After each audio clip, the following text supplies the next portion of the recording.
चलिए मार्बल, सेब, टूरिज्म सब कुछ हमने बंद कर दिया कि आपसे हम कोई रिश्ता नहीं रखना चाहते। क्या इससे तुर्की की आर्थिक सेहत पर बहुत ज्यादा असर पड़ेगा? नहीं, ये तो तुर्की को सोचना है कि उनकी सेहत पर असर पड़े कि नहीं पड़ेगा। उन्होंने पाकिस्तान के साथ 1954 में एक फ्रेंडशिप ट्रीटी की थी और उस ट्रीटी के तहत ये था कि दोनों देश एक दूसरे के साथ खड़े होंगे। उसके तहत वो खड़े हुए। भारत के रिश्ते तुर्की के साथ पुराने हैं, लेकिन तुर्की ने पहली बार भारत का विरोध नहीं किया है। कश्मीर पर पहले भी और कश्मीर पर तुर्की जो है हमेशा पाकिस्तान के साथ रहा है। 1971 में जब बांग्लादेश बना, भारत ने बनाया, तो पाकिस्तान इस मामले को लेकर के इस्लामिक कंट्रीज की जो OIC है, ऑर्गेनाइजेशन ऑफ इस्लामिक कंट्रीज, उसमें गया और वहां उन्होंने कहा कि भारत ने, हिंदुस्तान ने एक मुस्लिम मुल्क तोड़ा है, इसलिए भारत के खिलाफ सैंक्शंस लगाए जाएं। श्रीमती इंदिरा गांधी जो तत्कालीन प्रधानमंत्री थी, उन्होंने यासिर अराफात जो PLO के अध्यक्ष थे, उनको भारत का एक तरह से अघोषित वकील बना करके उनको भेजा, क्योंकि भारत उसमें शामिल नहीं हो सकता था, OIC की बैठक थी।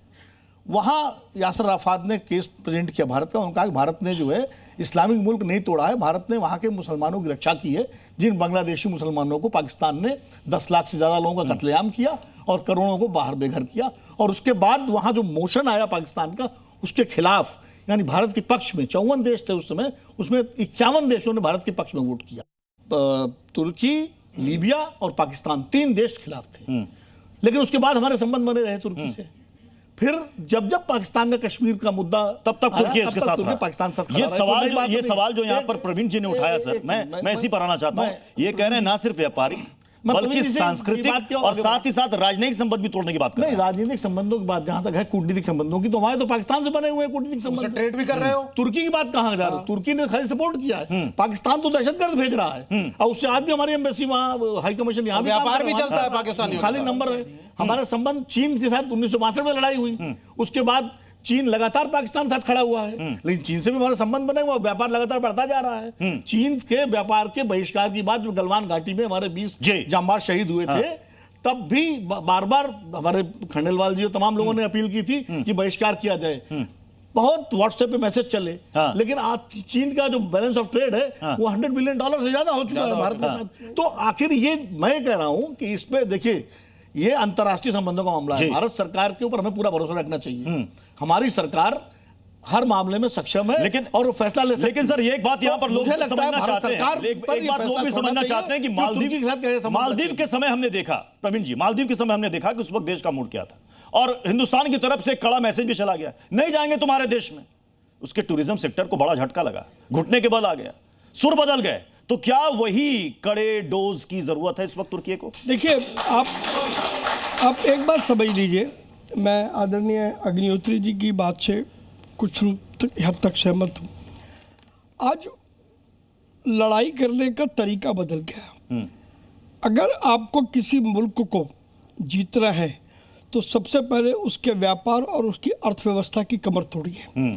अगर आपने उसके व्यापार और अर्थव्यवस्था की कमर तोड़ दी तो उसके पास फिर इससे अधिक कुछ बचेगा नहीं। और लगभग यही बात अभी कुछ मित्र हमारे कह रहे थे, ये जो निर्णय हमने लिए हैं, एक व्यापारी के रूप में मैंने अपनी देशभक्ति का प्रमाण दिया है।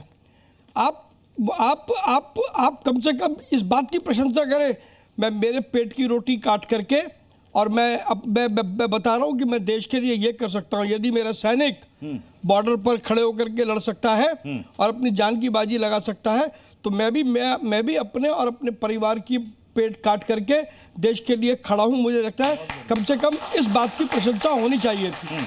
खैर, कुछ राजनीति तो लेकिन सर एक सवाल जो लोगों के मन में ये है कि तुर्की जो ड्रोन बनाता है वो बनाता कैसे है? हम जो उसे एक्सपोर्ट करते हैं उसमें हम इंजीनियरिंग उपकरण हम उसे एक्सपोर्ट करते हैं, एल्युमिनियम प्रोडक्ट्स करते हैं, ऑटो कंपोनेंट करते हैं, विमान और उसके पुर्जे, दूरसंचार उपकरण, और इन्हीं सब का इस्तेमाल करके वो ड्रोन बनाता है। और वो ड्रोन किसके खिलाफ इस्तेमाल होता है? हिंदुस्तान के खिलाफ। रोक लग जानी चाहिए। आज ये पहली बार वाकया सामने आया जी। निश्चित रूप से जैसे अभी अग्निहोत्री जी ने कहा, हमें अपनी सरकार पर भरोसा रखना चाहिए। मैं एक बात कह सकता हूं, और यहाँ पर बैठे हुए जितने लोग हैं, कि प्रधानमंत्री नरेंद्र मोदी में नेतृत्व लेने की क्षमता भी है और उस डिसीजन को इंप्लीमेंट कराने का दम भी है। प्रत्युष भाई, बात कहां से चालू हुई थी उस बात को समझिएगा। धर्म पूछकर, नाम पूछकर, अंगों की तलाशी लेकर गोली मारी गई थी। चीन और तुर्की को नहीं जोड़ा जा सकता। चीन विशुद्ध व्यापारिक राष्ट्र है, व्यापार में फायदा होगा वो करेगा किसी से भी। तुर्की की बात इसलिए अलग है क्योंकि वो पाकिस्तान को यह कहकर समर्थन दे रहा है कि ये मेरा मुस्लिम भाई है, इसलिए मैं समर्थन दे रहा हूं। तो इसलिए चीन के साथ कुछ मजबूरी है व्यापार की, हमें भी पता है, लेकिन तुर्की के साथ कोई मजबूरी नहीं है। भले आधा % का व्यापार हो, लेकिन उसे सबक सिखाना जरूरी है। अमेरिका की क्या मजबूरी है? अमेरिका की क्या मजबूरी है? एक रूस साथ चुप रहा, क्या मजबूरी थी? हमारा यूरोप का एक देश नहीं बोला, क्या बटेगा मजबूरी नहीं। थी? ये मैसेज तुर्की को देना जरूरी है।